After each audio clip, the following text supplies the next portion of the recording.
Mr.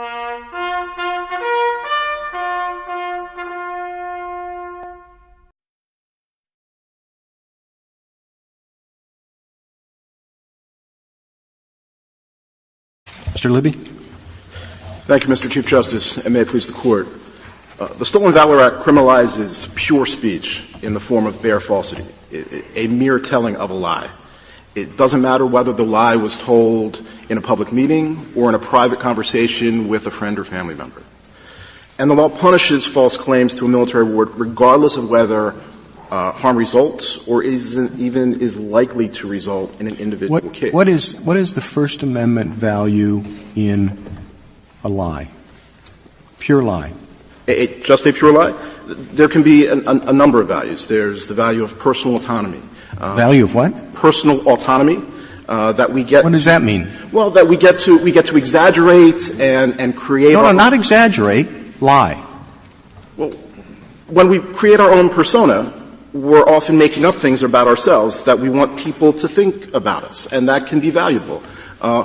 Samuel Clemens creating Mark Twain. That was creating a persona, and he made things up about himself. Well, but that was for literary purposes. No one's suggesting you can't write a book or tell a story about somebody who earned a Medal of Honor, and it's a fictional character, so he obviously didn't. It just seems to me very different.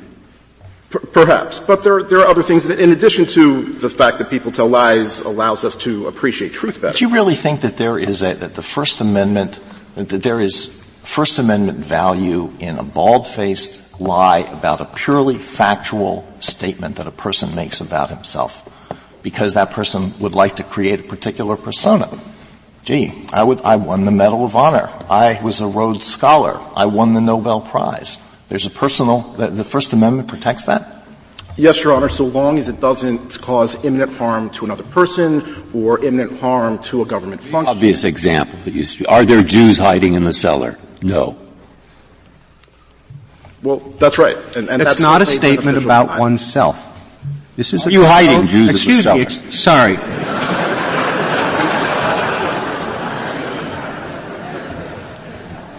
Seems to me that the Stolen Valor Act is more narrow than that.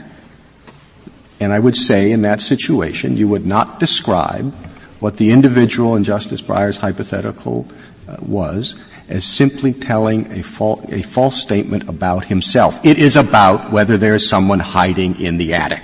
It is not about himself.